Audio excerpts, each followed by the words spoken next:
Hey guys, I'm Abby Sharp and welcome to Abby's Kitchen and the beginning of our new series called the Fertility Files. Today I'm finally doing a video on a highly requested topic, PCOS. I have been totally blown away with the number of questions I get about PCOS here on the channel, which I think just goes to prove how misunderstood and complicated this condition really is. I myself was actually diagnosed with PCOS a few years ago when I was trying to conceive my son, and that's the reason why we had to use IVF. But alas, more on that later. Today we're going to share the most current research on PCOS management, and we'll also be joined by weight-inclusive intuitive eating dietitian Julie Duffy Dillon, who specializes in PCOS. We're going to be talking about whether or not weight loss is necessary when it comes to PCOS, as well as some evidence-based recommendations for what to eat and what to do when managing PCOS. As a general disclosure, remember that the information you're about to see is for education and entertainment purposes only, and you should always seek advice from your healthcare team for your unique case. Okay, let's get into it. First, let's define PCOS. So PCOS, aka polycystic ovary syndrome, involves an imbalance in women's sex hormones like estrogen, progesterone, and testosterone, leading to the growth of ovarian cysts, aka benign masses. If left untreated, PCOS can lead to irregular or absent periods, infertility, unwanted hair growth on our face and body, acne, alopecia, pregnancy complications, and even cancer. PCOS can be diagnosed when at least 2 out of the 3 of the following occurs. Number 1, the ovaries are polycystic because either there are 12 or more follicles on one ovary, or the size of one or both ovaries is very high. Number 2, hyperandrogenism, where there's a high level of androgens, which are the male hormones like testosterone, or there are symptoms of excess androgens like acne or excessive hair growth. And 3, there are issues with your period like a lack of period, irregular periods, or lack of ovulation. For me personally, I was diagnosed because I wasn't ovulating at all, and my ovaries were slightly polycystic. But of course, everyone is different, so of course PCOS can look and operate completely differently depending on the individual and requires a professional to diagnose. Now, let's talk about some of the traditional management strategies for PCOS, starting with your diet. So one of the dietary recommendations that evidence suggests may hold some merit in managing symptoms is a low glycemic index diet. So a low glycemic index diet, or a low GI diet, consists of carbohydrate-based foods that are slow digesting and cause a gradual rise in blood sugar and insulin, plus of course a lot of healthy proteins and healthy fats. So some examples of low GI carbs include things like whole grain breads, steel-cut oats, bulgur, sweet potatoes, milk, chickpeas, and lentils.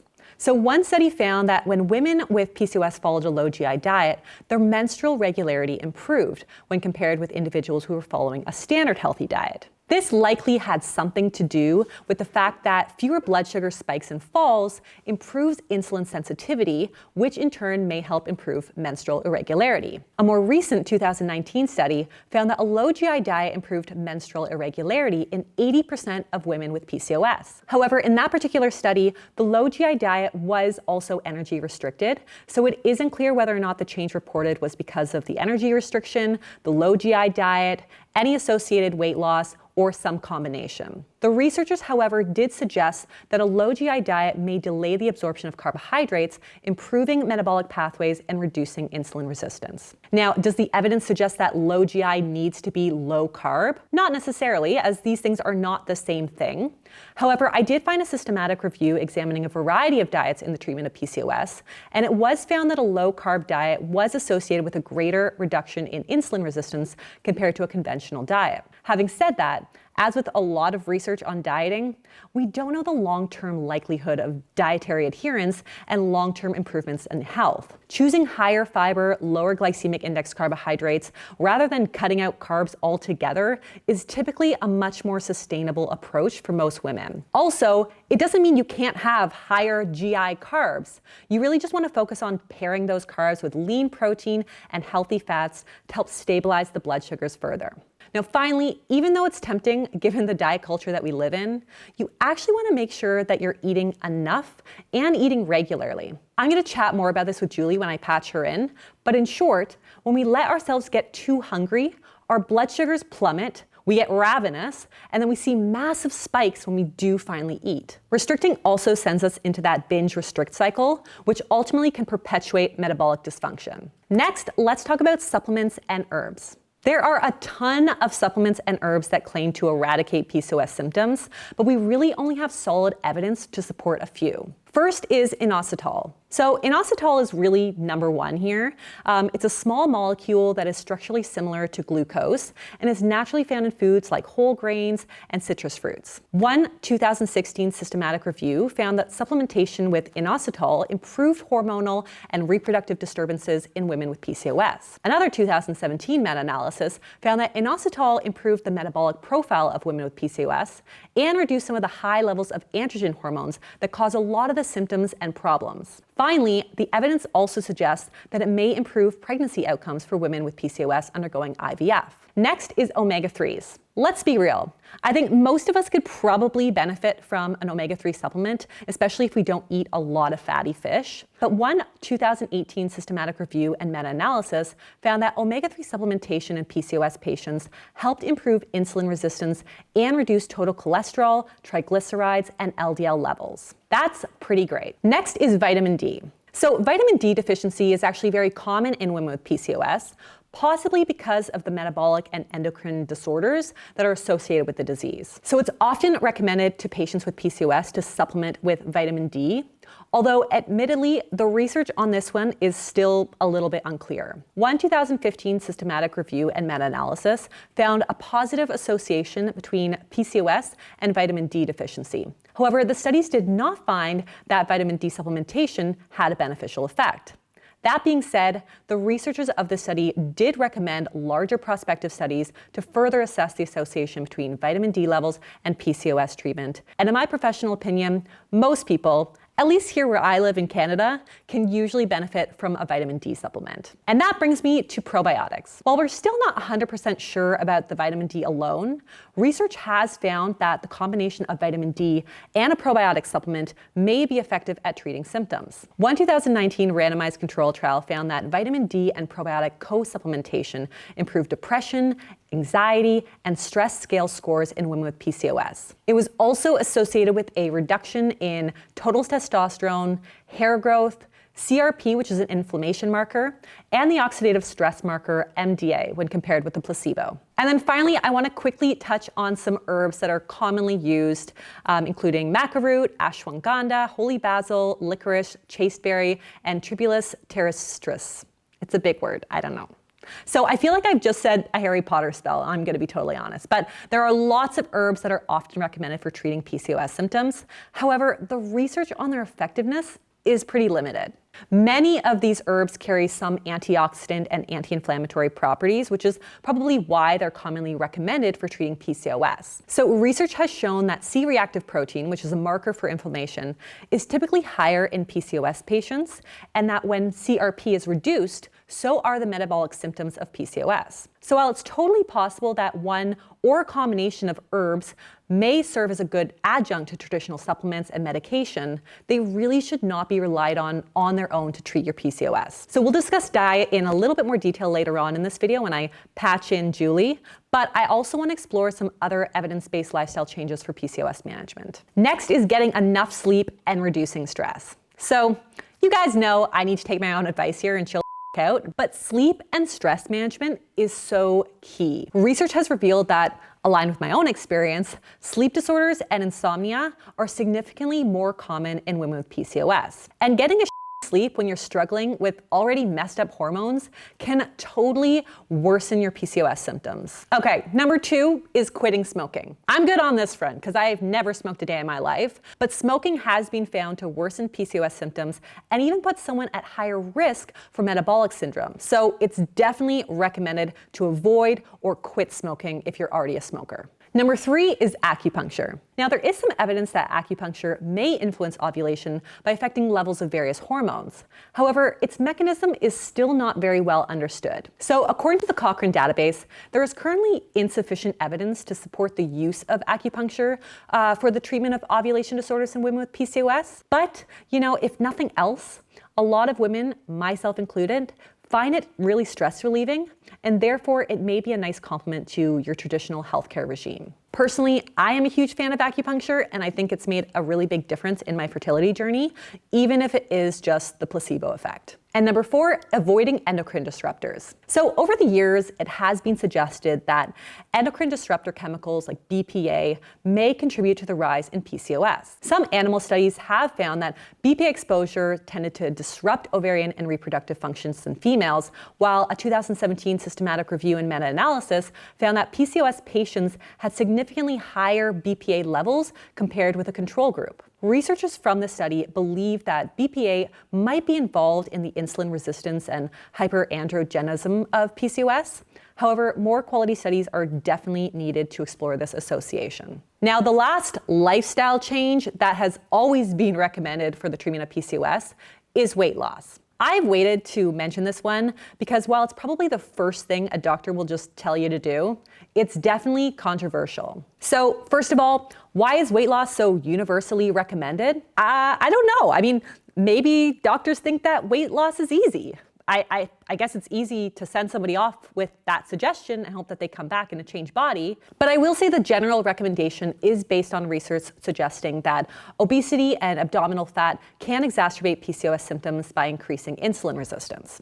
Now, while the mechanism is still not perfectly understood, some research suggests that visceral belly fat, which is the fat around our organs to protect them, may release free fatty acids and inflammatory hormones that may drive insulin resistance. It is important to note, however, that not all women with PCOS struggle with insulin resistance, and some of us are actually quite thin. I'm a good example of that right here. Furthermore, a lot of PCOS experts like Duffy Dillon says that doling out universal weight loss advice to women with PCOS could actually have some serious dangerous effects. For one, disordered eating is significantly more prevalent in women with PCOS, with 86% of patients with PCOS presenting with a subclinical eating disorder. While it's unclear why this is, it may be related to the shame that women carry and the pressure that's being placed on this population to lose weight at literally any expense. Also, a 2017 study found that repeated attempts at weight loss, which resulted in weight cycling, predicted binge eating in a sample of women with PCOS, even if those women were considered lean. And I think that this whole binge eating thing is something that a lot of women who have the condition can probably relate to. I also know that research has found that low-calorie dieting increases cortisol, which is linked to insulin resistance and weight gain over time,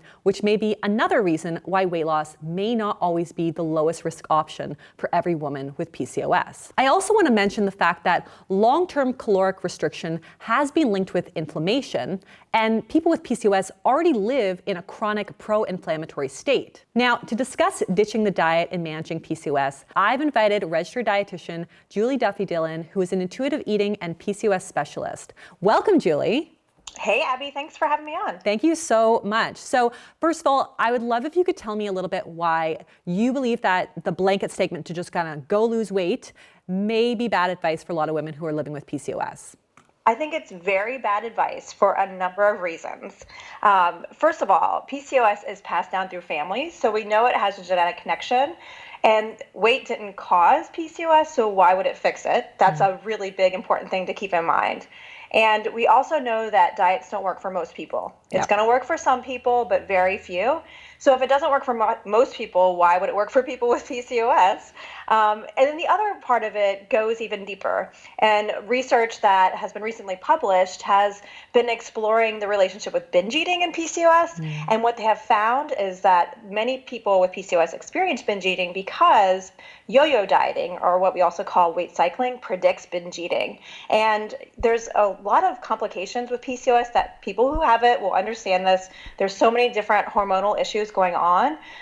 One in particular is high circulating insulin, plus those higher androgens like testosterone and lower fancy hormone called CCK, or cholecystokinin. Those are really common in PCOS, and those lead to really intense cravings. But then when you also eliminate foods, especially carbs and sugar, that will intensify those cravings. And I don't have PCOS, so I don't know what these cravings are like.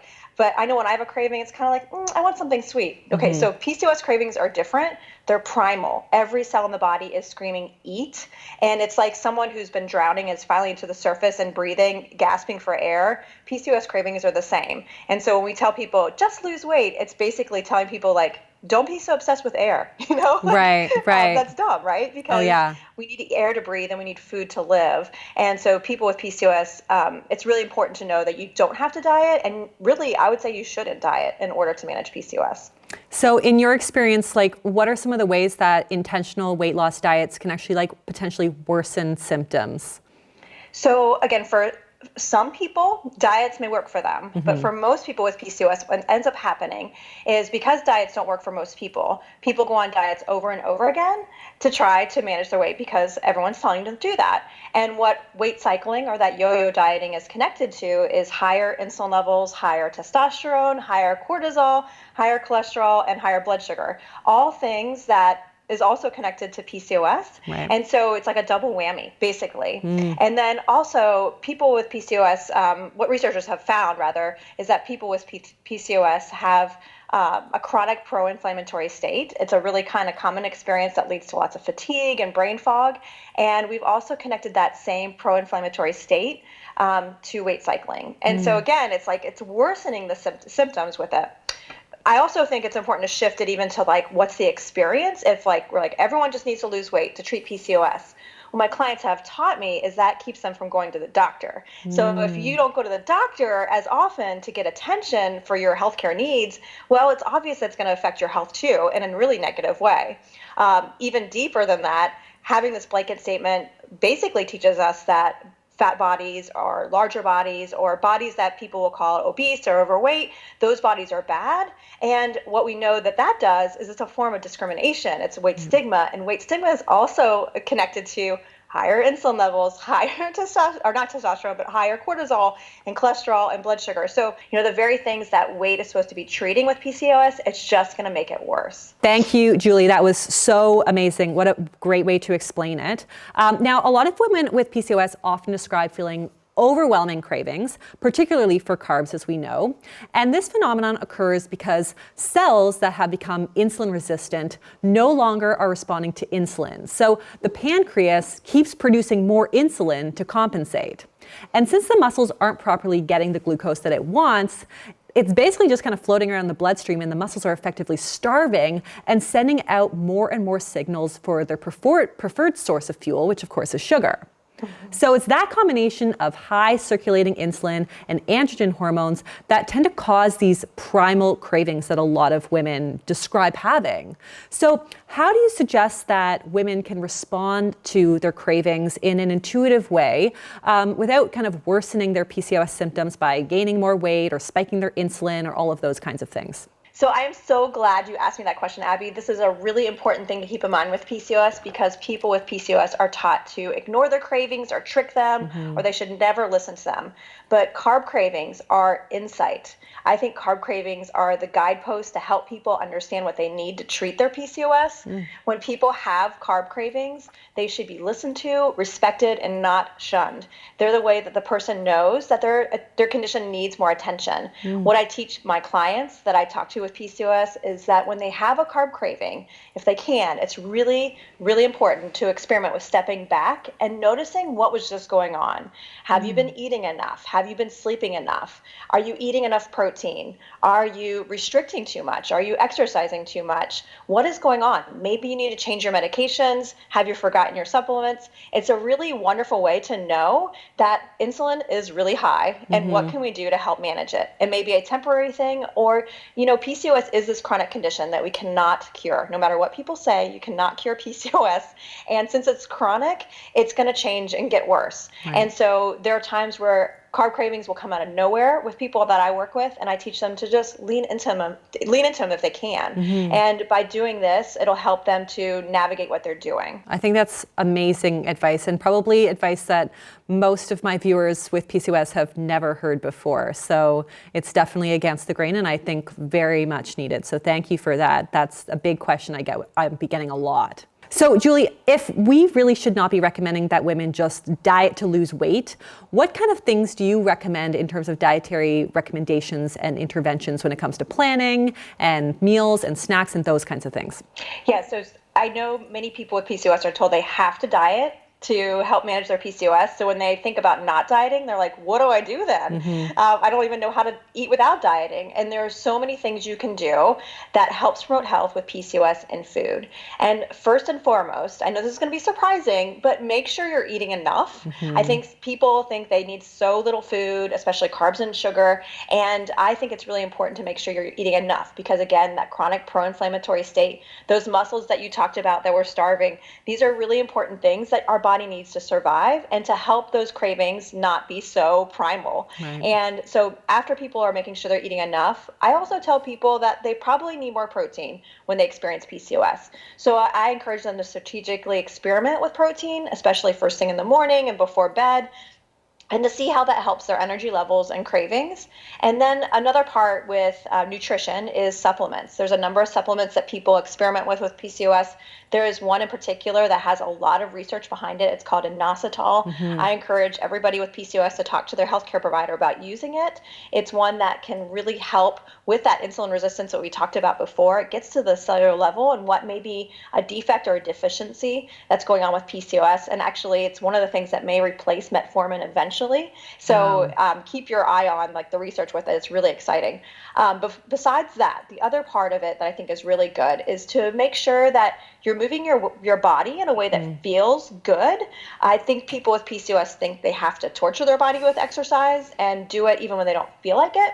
But a really good way to know if you're kind of onto something, like onto the tools that are helping you, is when you start to crave movement. When you're like, I kind of want to move my body today.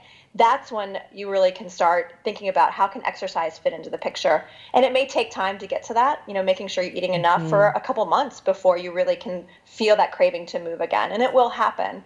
And then lastly, I know people with PCOS tell me, Julie, it's a really hard sell to love my body. I'm not getting respect because of my body. I'm not getting really access to reproductive medicine, or I'm not getting things that I need to take care of myself because of the way my body looks. People with PCOS are taught that their body is wrong, that they need to be smaller, and people in larger bodies are mistreated and denied access to things like reproductive medicine. And so it can be really hard to love your body. But if you can, with PCOS, find a way to respect your body, which may mean turning away from diets, treating it with care and compassion, those are things that we know in research that helps lower cortisol, helps to lower inflammation, helps to lower triglycerides, things that we associate with PCOS. And it's not an individual thing. You can't fix it on your own, but doing those things leaning towards body respect is something that also is something you can do without dieting that can really help your health. I love that advice. And,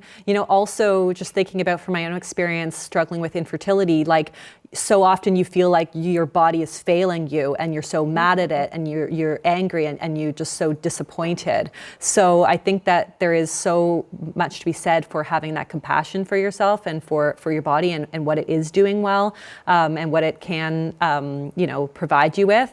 And I think that's really great universal advice. So that's fantastic. Thanks for that, Julie. So, of course, I want to give a big thank you to you, Julie, for joining us today. I'm sure everyone has learned so much from this conversation. And I would love for you to get some more information about Julie. I've got some contact information for her below, so you can get her website and her social media and follow her and all of that stuff. So thank you again, Julie, for all of your help today. Thank you, Abby. It was so great chatting. Bye.